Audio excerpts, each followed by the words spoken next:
kemuliaan di sisi Allah. Tetapi kalau kita kalah melawan nafsu dan melawan setan, maka sebaliknya bukan mendapatkan kemuliaan, tetapi kita mendapatkan kehinaan di hadapan Allah Azza wa Jalla. Assalamualaikum warahmatullahi wabarakatuh. Waalaikumsalam warahmatullahi wabarakatuh. Alhamdulillahilladzi faddalana ala katsirin min ibadihil mu'minin. Wassalatu wassalamu ala sayyidil ghuril muhajjalin sayyidina Muhammadin wa ala alihi wa ashabihi wa ala sayyidil anbiya'i wal mursalin wa ala alihi wa ashabihi majma'in. Ya Allah ya Haqqu ya Nur ya Mubin nawwir qulubana bi nurika innaka ala kulli syai'in qadir bi barakati wa karamati wa asrari jami'i ahli silsilah qadiriyah naqsyabandiyah Mahad Surya la yasir narasa PPKN radhiyallahu anhu wa qaddasa sirrahum amin amma ba'du.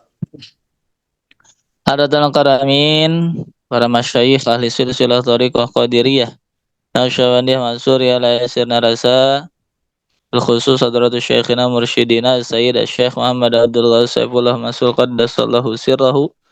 Semoga kita semua senantiasa mendapatkan limpahan barokah dan karamah dari guru mursyid kita, sehingga Amin. kita bisa istiqomah mengamalkan segala amaliyah yang telah dibimbingkan kepada kita semua.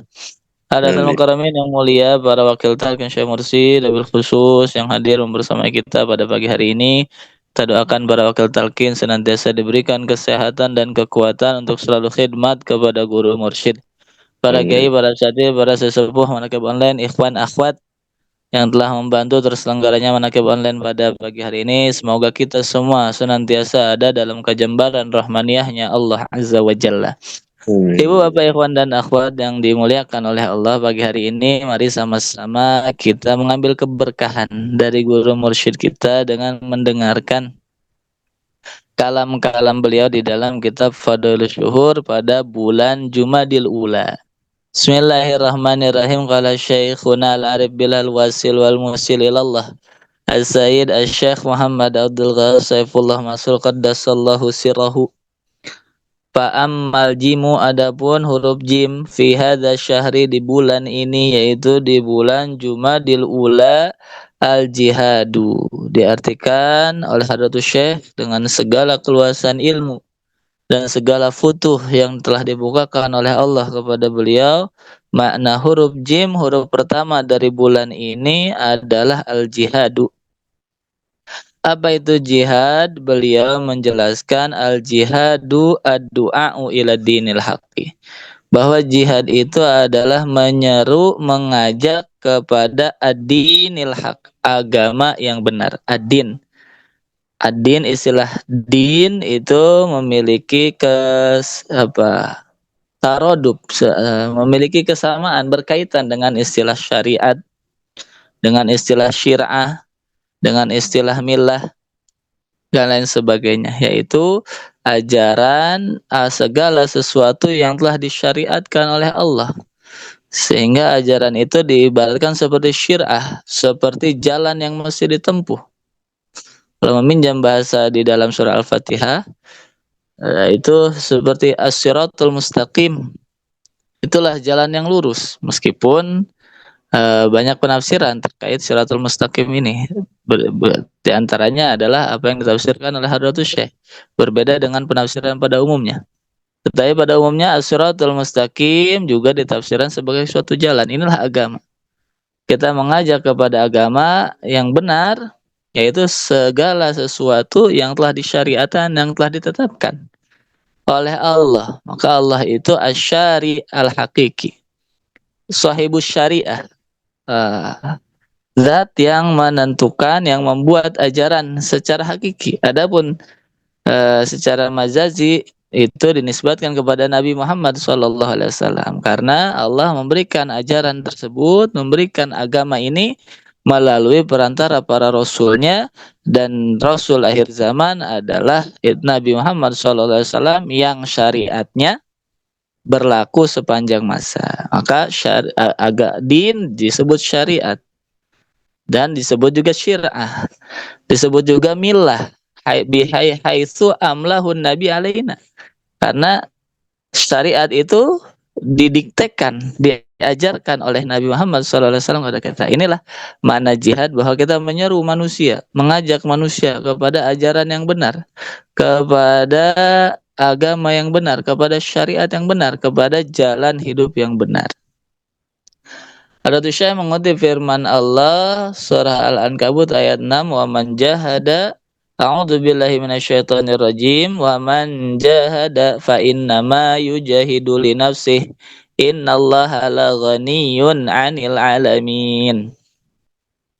Kemudian Hadatsy Syekh melanjutkan penjelasannya mengenai jihad ini, "Fa jihadul kuffari," maka jihad berperang, jihad jihad melawan orang kafir, wal munafikin dan orang-orang munafik, wal musyrikina dan orang-orang yang musyrik, wal mubtadi'ina dan orang-orang ahli bid'ah, wal zalimina dan orang yang zalim, wal hasidina dan orang yang hasud kepada kita, wal mungkirina dan orang yang menentang.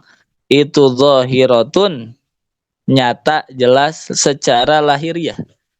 Jihad fisik itu bersifat lahiriah, terlihat secara lahiriah dan menggunakan jismani. Inilah yang disebut apa? Mujahadah, jihad berperang secara fisik. Wa mujahadatu syaitani wan nafsi wa junudihima batinatun. Sedangkan jihad berperang, kalau kita artikan dengan berperang, perang melawan syaitan, melawan nafsu, wa junudihima, dan bala tentara keduanya, bala tentara syaitan dan nafsu itu batinatun, bersifat batin.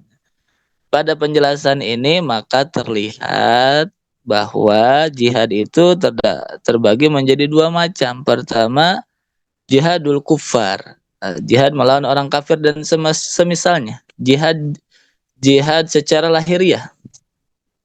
Yang kedua adalah jihad secara batin, jihad batin. Jihad secara lahir, musuh-musuhnya adalah musuh-musuh yang nyata, yang terlihat. Sedangkan jihad batin di sini disebutkan musuhnya hanya ada dua, yaitu syaitan dan nafsu. Nah, syaitan dikatakan oleh Allah di dalam Al-Quran, "Inna kaida syaitani kana dha'ifa."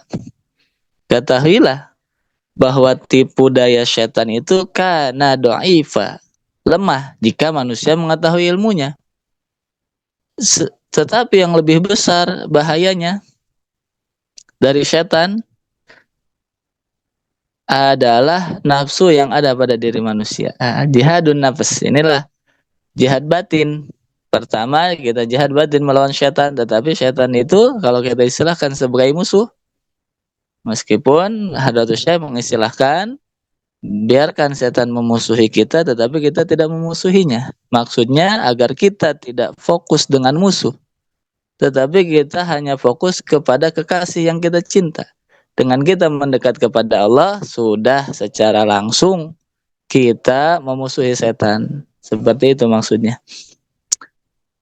Yang paling berat daripada jihad batin itu adalah ketika kita mesti dihadapkan, mesti berperang melawan nafsu kita sendiri. Inilah apa yang disabdakan oleh Nabi ketika pulang dari perang Badar. Roja'na minal jihadil akbar. Kita telah berpulang dari jihad akbar. Jihad melawan musuh-musuh yang nyata. Ila jihadil asghar. Roja'na minal jihadil asghar. Mohon maaf, kita pulang dari perang yang kecil. Perang yang dilakukan bulan Ramadan dalam keadaan berpuasa, jumlah pasukan muslim hanya 300 sekian, 313 yang masyhur, tetapi jumlah pasukan kafir itu ribuan. Dikatakan oleh Nabi itu perang yang kecil. Ilal jihadil akbar ay jihadin nafsi, kepada jihad yang lebih besar, peperangan yang lebih besar, yaitulah jihad nafsu. Maka jihad nafsu itu lebih afdol, lebih utama dibandingkan jihad melawan orang kafir atau jihad secara lahiriah. Ibnul Qayyim al-Jauziyah Di dalam Zadul Ma'ad mengatakan kana jihadun nafsi muqaddaman ala jihadil adu fil kharij wa aslan lahu. Jihad melawan nafsu kita itu lebih utama, didahulukan dibandingkan atas jihad melawan musuh yang nyata, bahkan wa aslan lahu. Yang paling pokok dalam hal jihad bukan kita jihad keluar, tapi jihad ke dalam diri kita, berperang melawan nafsu yang ada di dalam diri kita. Bagaimana sabda Nabi, al-mujahidu man jahada nafsah wal muhajiru man hajaro manahallahu anhu. Hakikat seorang mujahid, mujahid yang hakiki, jihad yang hakiki adalah man jahada nafsah. Orang yang senantiasa bermujahadah, melawan, memerangi nafsunya, bukan dibunuh, tetapi dikendalikan. Karena nafsuka matiyatuka. Karena nafsu kita adalah kendaraan kita.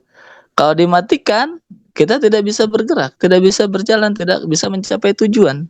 Tetapi nafsu itu dikendalikan, ibarat kendaraan, kita dikendarai, diarahkan perjalanannya tadi menuju syariat, menuju jalan yang telah ditetapkan oleh Allah. Fa'innahu, kata Ibnu Qayyim al-Jauzi, kenapa disebut yang pokok jihad nafsu itu? Jika seseorang tidak bisa memerangi musuh yang ada dalam dirinya, tidak bisa, belum mampu melaksanakan apa yang diperintah oleh Allah, belum mampu meninggalkan apa yang dilarang oleh Allah, belum mampu melawan ajakan-ajakan nafsunya kepada keburukan dan kemaksiatan, bagaimana mungkin dia akan sanggup, akan kuat melawan musuhnya yang nyata? Bagaimana mungkin dia akan menang terhadap musuhnya yang nyata, sedangkan musuh yang senantiasa setiap hari dia hadapi, ada di sisinya, senantiasa berhadapan dengannya, dia masih kalah terhadap musuhnya yang senantiasa ia hadapi itu. Nah, inilah. Maka la yumkinuhul khuruj ilal aduwi hatta yujahida nafsah. Tidak mungkin seseorang akan menang melawan musuh yang nyata kecuali dia sudah mampu menang terhadap musuh yang ada di dalam dirinya. Maka setidaknya ada beberapa keutamaan, ada beberapa perbedaan yang menunjukkan keutamaan jihadun nafsi ala jihadil adu, yaitu keutamaan jihad melawan nafsu, jihad batin dengan jihad zahir. Pertama, jihadun nafsi fardu ainin. Jihad nafsu, jihad melawan hawa nafsu itu hukumnya fardu ain, wajib atas setiap orang. Wa jihadul kufar fardu kifayah. Sedangkan jihad melawan orang kafir, perang secara fisik, itu hukumnya fardu kifayah. Jika sudah ada yang melakukan, saqata anil ba'di, maka hukumnya gugur terhadap yang lain. Sudah cukup diwakili oleh yang lain saja. Yang kedua, bahaya dari musuh yang nyata, seperti sekarang mungkin diidentikan dengan Israel, ya, orang-orang para Zionis dan lain sebagainya, maksurun fid dunya. Bahaya, dampak yang ditimbulkan oleh musuh yang nyata itu hanya terbatas di dunia saja. Kita dirampas harta kita, barangkali dihancurkan rumah-rumah kita, bahkan mungkin dibunuh, nyawa-nyawa di dunia saja. Tetapi bahaya jika kita kalah oleh musuh yang ada di dalam diri kita, ataupun kalah oleh setan itu tadi. Tetapi kalau kita menang melawan nafsu kita, tentu kita akan menang melawan setan. Nah, tetapi kalau sudah kalah oleh nafsu, pasti kalah juga oleh setan. Maka tadi, inna kaidas syaitani kana dhaifa. Tipu daya setan itu lemah jika kita mampu menguasai nafsu kita. Sedangkan bahaya jika kita kalah oleh musuh yang batin, oleh setan dan nafsu kita khususnya, dororuhu fi dinihi wa akhirati. bahayanya, dampaknya di dunia dan di akhirat, sampai dengan di akhirat. Kemudian yang ketiga, jika ghalabatu jihadil kufar syahidun, seseorang kalah ketika perang melawan musuh yang nyata, ketika jihad hissiyah, ketika jihad lahiriah, ketika perang melawan musuh dia kalah dengan syarat niatnya benar karena Allah. Jihadnya benar karena Allah, bukan untuk menunjukkan kegagahannya. Maka pasti syahidun. Orang itu syahid, mendapatkan kemuliaan di sisi Allah. Tetapi kalau kita kalah melawan nafsu dan melawan setan, maka sebaliknya bukan mendapatkan kemuliaan, tetapi kita mendapatkan kehinaan di hadapan Allah Azza wa Jalla. Kelima, jihad melawan orang kafir itu hanya berlaku tadi sebagaimana hukumnya. Jihad melawan orang kafir, perang secara nyata, secara lahiriah, hukumnya fardu kifayah, maka hanya berlaku bagi sebagian orang saja. Nah, seperti kita sekarang Indonesia ini aman, ya bagi kita tidak berlaku hukum jihad karena kita dalam keadaan aman. Tetapi bagi tempat-tempat daerah-daerah yang memang diserang oleh musuh secara nyata, bagi mereka jihad itu hukumnya fardu. Nah, sedangkan tadi melawan nafsu itu berlaku bagi setiap orang. Kemudian keutamaan yang lain dari jihad nafsi adalah jihad melawan orang kafir, jihad secara lahir itu sakitun liman ilwalidaini.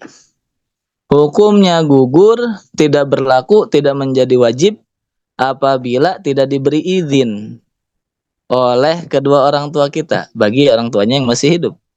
Misalkan ingin ikut berjihad, katakanlah sekarang di Palestina seperti itu, tetapi orang tuanya tidak mengizinkan, maka gugur ya, tidak boleh meneruskan. Jika dia meneruskan kemudian wafat, dia wafat dalam keadaan durhaka kepada kedua orang tuanya, bukan dalam keadaan syahid.